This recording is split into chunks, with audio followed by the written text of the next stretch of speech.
દેખાઈ ગયા છે બધા.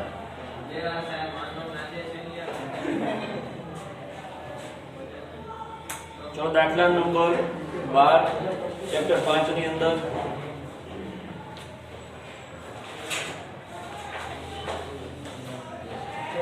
અહીંયા હવાલા કરાવું છું. અત્યાર સુધી આપણે 11 દાખલા ગણી ચૂક્યા છીએ.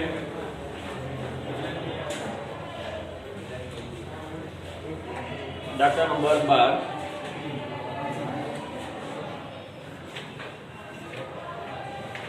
પહેલો હવાલો છે વેપાર ખાતું તૈયાર કર્યા પછી માલુમ પડ્યું કે ભાવેશે અંગત ઉપયોગ માટે 7500 નો માલ ઉપાડ્યો હતો જેની ચોપડામાં નોંધ થઈ નથી. તો સૌથી પહેલા મેં કીધું છે જે પ્રમાણે આપણે પાછી આવે છે એ તૈયાર કરી કાઢીએ. અહીંયા આગળ વેપાર ખાતું બનાવી ચૂક્યા છીએ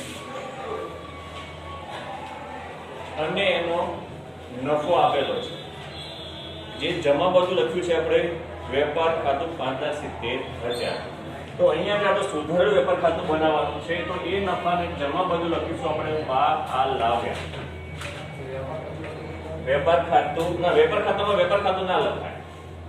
કોઈ પણ વખત ખાતાની અંદર ખાતાનું નામ ના આવે. આ યાદ રાખવાનું એકાઉન્ટમાં. બરોબર? એટલે 12 લાવ્યા. જે નફો છે તે જમા બાકી છે.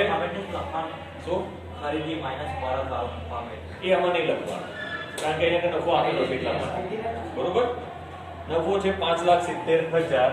તો અહીંયા લખવાના 5,70,000.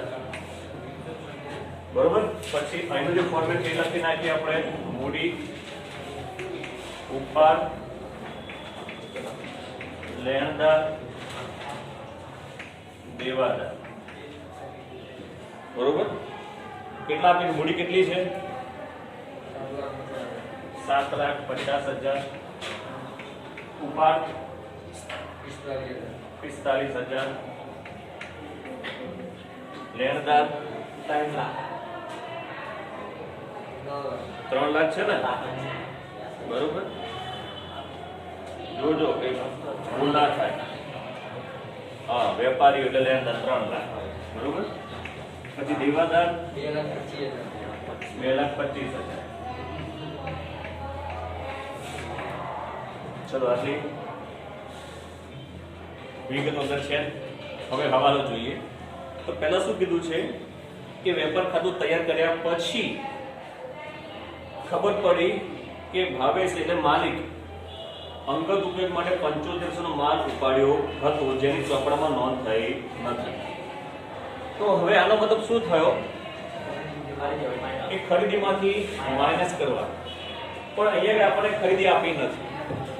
તો યાદ રાખજો જ્યારે વેપાર ખાતું તૈયાર થઈ ગયું હોય અને પછી કોઈ બાદબાકીની કે માઇનસની નોંધ આવે ત્યારે તેની નોંધ વિરુદ્ધની બાજુ કરવી. આ મારું વાક્ય યાદ રાખી લેજો. દાખલા તરીકે ખરીદીમાંથી માઇનસ ખરીદી કરતા હતા આપણે, ખરીદ પરત કરતા હતા, માઇનસ ઉપરથી ગેઇન કરતા હતા. એ જે માઇનસની વિગત આવે એ આપણે ઉધાર બાજુ અહીંયા કરતા હતા. પણ જ્યારે વેપાર ખાતું તૈયાર થઈ ગયું હોય તો એ વખત એની વિરુદ્ધની બાજુ અસર આપવાની. માઇનસનું હોય અને ઉધારનું હોય તો જમા બાજુ અને જમાનું હોય તો ઉધારની બાજુ. કેમ? કારણ કે આની અસર માઇનસની રકમોની અસર એ નફા પર પડે છે માટે એટલે એની વિરુદ્ધની અસર આપવી પડે. તો ખરીદીમાંથી માઇનસ કરતા હતા, ખરીદી આપેલી છે નહીં અને ખરીદીના મથાળા હેઠળની વિગતો છે એટલા માટે જમા બાજુ લખવાનું ખરીદ ખાતે અને જે વિગત હોય એ વિગત લખવાની. શું છે?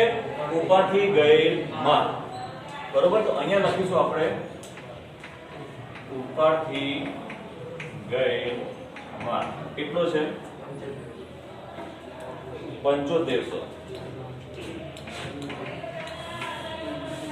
અને બીજી અસર સિમ્પલ છે યાદ આવે. ના, ઉપરથી ગયેલ માલ છે, અંગત વપરાશ માટે ગયેલ માલ છે, વધારો. ખરીદીમાં નથી, એટલે ઉપાડની અંદર પ્લસ. વધારો. તમે લખી નાખજો ઉપરથી ગયેલ માલ અથવા તો વધારા. કેટલો છે? 75. સો ઉપાડમાં પ્લસ છે, માઈનસ નહીં, ઉપાડની અંદર પ્લસ. સર લેતા માઈનસ થાય ને. ના, એટલે ખરીદીની અસર નથી આ રહી. ખરીદીની અસર ક્યારે ખરીદી આપી હોત તો, બરોબર? ચલો, ઓકે. હવે પછી શું કીધું છે કે આવક માલ ગાળા ભાડું 3750 ચૂકવવાનું બાકી છે. આ સીધી સીધી અસર આપી છે, એટલે આ માઈનસ ને લગતી રકમ છે નહીં, એટલે ઉધાર બાજુ લખાશે. લખી નાખો, હવે પૂરેપૂરું લખજો. પહેલા લખો આવક માલ ગાળા ભાડું કેટલું છે? 3750.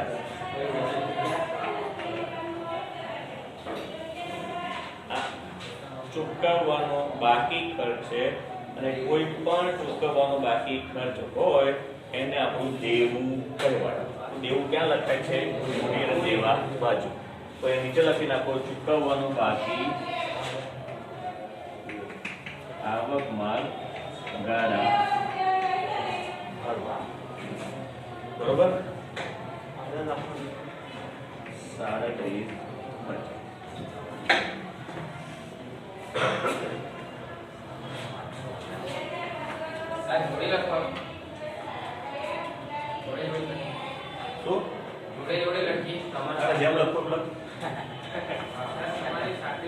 બરોબર. પછી આપણને કીધું છે મૂડી પર 5% વ્યાજ ગણો. તો મૂડીના 5% સાહેબ 7,50,000.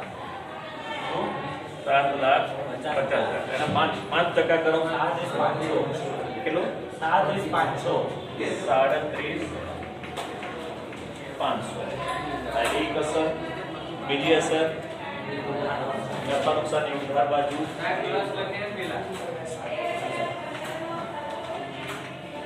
કેટલું છે? 37,500.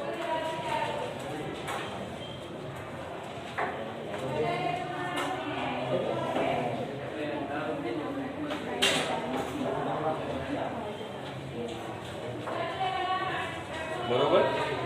હવે જોઈએ બેંક ઓર્ડરનું વ્યાજ 750 ચૂકવવાનું બાકી છે.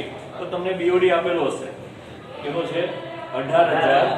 તો એની અસર આપેલ અહીંયા આગળ બીઓડી પહેલા 18,000 પ્લસ ચૂકવવાનું બાકી વ્યાજ 750.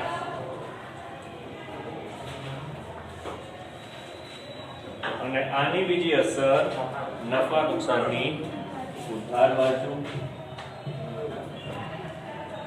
બીઓડી નું વ્યાજ 750.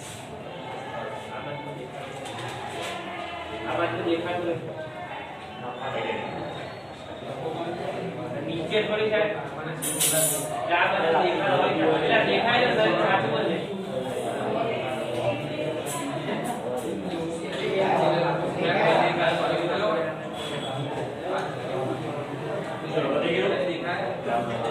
પછી ચોથું, દેવાદાર પાસેથી મળેલ રકમ 22,500 વેચાણ ખાતે જમા કરેલ છે. બરોબર? જે વેપાર ખાતું બનાવ્યા પછી ધ્યાનમાં આવેલ છે. બરોબર? એટલે દેવાદાર પાસેથી આપણને રકમ મળી ગઈ હતી, એટલે એની અસર ક્યાં કરવાની હતી?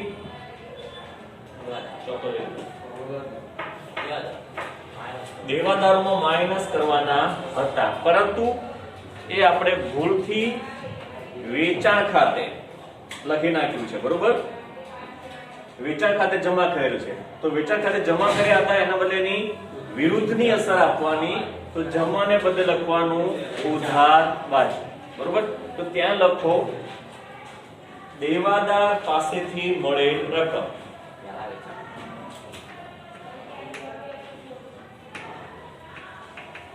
22,500 અને જે દેવાદારમાં નોંધ થઈ નથી તો ત્યાં કરી કાઢીએ માઇનસ મળે રકમ.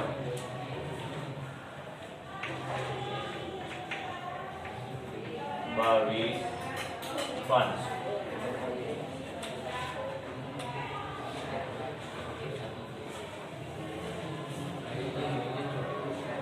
બરોબર. પછી કીધું પાંચમું, કાયમી મિલકતો પર 10% લેખે ઘસારાની જોગવાઈ કરો. તો કાયમી મિલકતો ક્યાં છે? 6,75,000. કાયમી મિલકત કેટલી છે? 6,75,000. બરોબર. અને પછી કઈ આઠમા હવાલામાં કઈ કીધેલું છે કે આઠમા હવાલામાં શું કીધું છે કે 30,000 ની કાયમી મિલકત 22,500 માં તારીખ 1/10 ના રોજ રોકડેથી વેચેલ છે. એટલે આમાંથી આપણે 30,000 ની મિલકત વેચી દીધી છે. તો ઘસારો કર્યા પહેલા એને આપણે કરવાની વાત. તો માઈનસ વેચેલ કેટલા? 30,000 લખવાનો, 22,500 નહીં. જે કાની મિલકત હોય તે મિલકતની રકમ લખવાની 30,000. આ પહેલા. બરોબર. એમાં શું કીધું છે પાછું કે રોકડેથી વેચેલ છે જેની ચોપડે નોંધ કરવાની બાકી છે. એનો મતલબ શું થયો કે આ મિલકત રોકડમાં વેચી એટલે રોકડ શિલક વધે પણ એ ચોપડે લખાઈ નથી. તો બીજી અસર એની આપવાની રોકડ શિલકમાં પ્લસ. તો રોકડ શિલક આપી હશે કેટલા? રોકડ શિલક છે 22,500. તો એ પેલા લખો અહીંયા આગળ રોકડ 22,500 પ્લસ કાયમી મિલકતનું વેચાણ એ પણ 22,500. અહીંયા 22,500 લખવાના કારણ કે 30,000 ની હતી અને 22,500 માં વેચી છે. એટલે રોકડ કેટલી મળી? 22,500. એટલા માટે આપણે 22,500 લખવાના. બરોબર. હવે પાછું હજી આપણો હવાલો તો ઉભો જ છે. શું હવાલો છે આપણો? ઘસારા. બરોબર.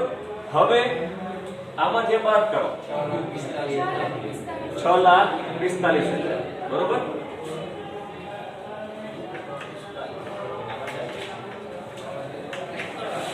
આની પર આપણે 10% ઘસારો કરો માઈનસ ઘસારો 64,500. આ એક વસ્તુ છે. બરોબર. હવે બીજી વસ્તુ અહીંયા આગળ કે કાયમી મિલકતનો ઘસારો આ બાજુ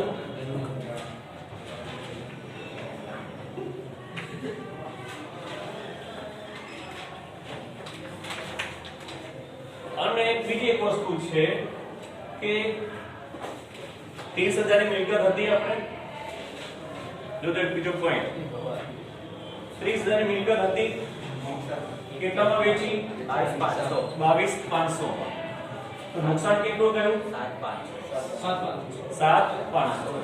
પણ અહીંયા આગળ જ્યારે કોઈ પણ મિલકત વેચીએ અને જ્યારે ખાસ એ અધવચ્ચે કે સૌની તારીખ પછી વેચવામાં આવે તો જેટલા સમય વેચીએ ત્યાં સુધીનો ઘસારો એ નુકસાનમાંથી બાદ થાય.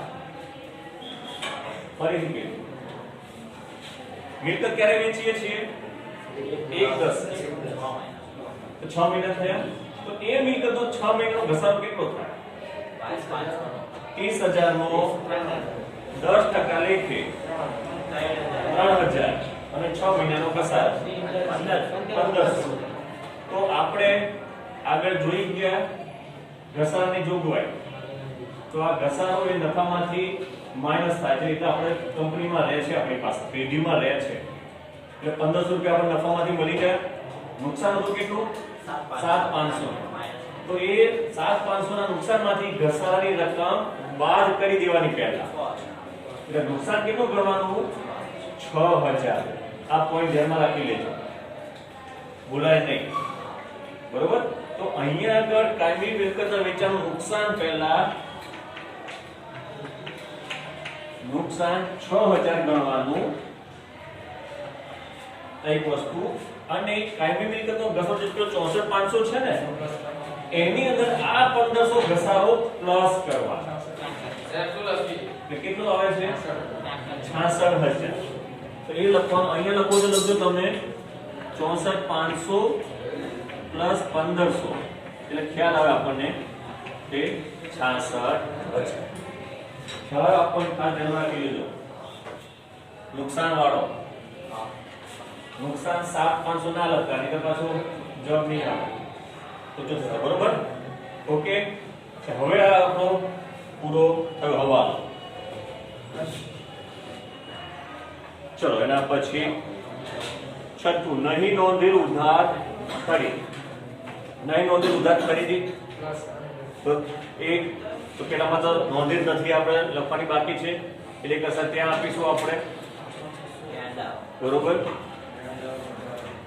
લેણદારો પ્લસ નહીં નોંધેલ ખરીદી માઈનસ માં નથી યાદ રાખજો પ્લસ માં છે એટલે એની અસર અહીંયા જ આપવાની માઈનસ માં હોય તો વિરુદ્ધમાં આ યાદ રાખી લેજો માઈનસ માં આવતી હોય એ સંખ્યા વિરુદ્ધમાં જે લખવાની બાકી હોય તો એમને એમ લખવાની જ છે આપણે તો અહીંયા લખી નાખો પહેલા નહીં નોંધેલ ખરીદી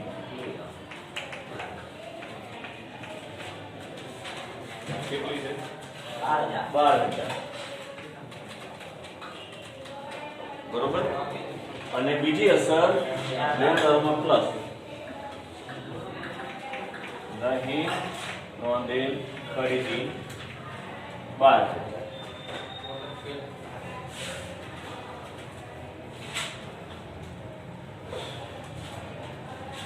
બરોબર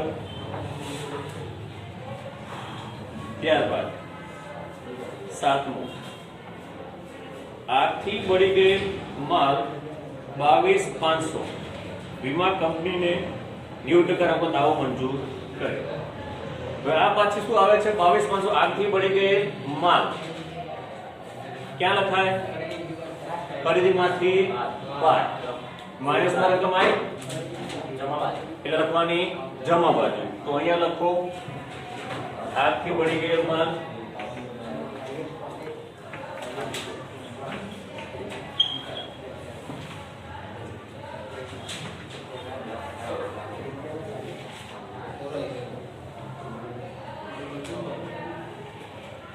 બરોબર હવે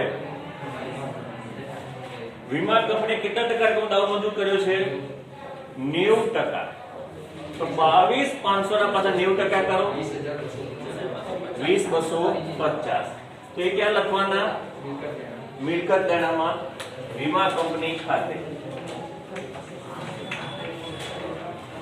કેટલા કીધા 20250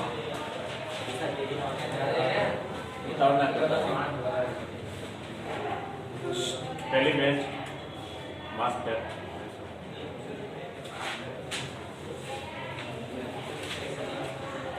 हरे 22500 નો માલ હતો 20250 વીમા કંપનીએ મંજૂર કર્યા તો બાકીનું થયું નુકસાન 10% તો બાદ બાકી કરો 2250 કે નુકસાન ક્યાં લખાશે પાછું નફા નુકસાનની ઉધાર બાજુ આર્થિક થયેલ નુકસાન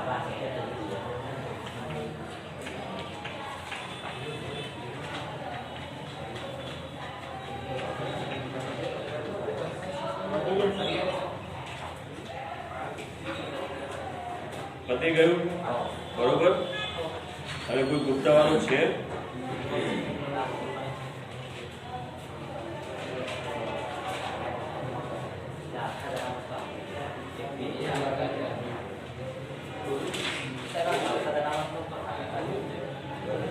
વ્યાજખાત અનામત આપી છે અને વ્યાજખાત આપી છે ખરી વ્યાજખાત નથી આપી હવાલાની પણ નથી આપી તો સીધે સીધી દેવાદારોમાંથી માઈનસ કરી દો માઇનસ ગાલખાત અનામત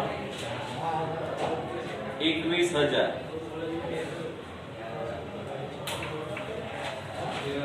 ચલો હવે બાકીની અસર જે કહી દઉં તમને, જે કીધું તો એ પ્રમાણે પહેલું ઉપર તો લખી નાખ્યો, ઓફિસ ખર્ચ નાનું વધારે બધું લખી નાખો,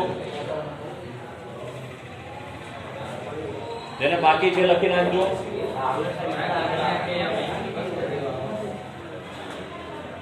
એક મીટર લાગી એક મિનિટ થોડી વાર. બરોબર, જેને એન્ટ્રી આપેલી છે એ સરવાળા કરી કાઢજો. એન્ટ્રી આપવાની બાકી હોય એને એન્ટ્રી કરાવી દઉં.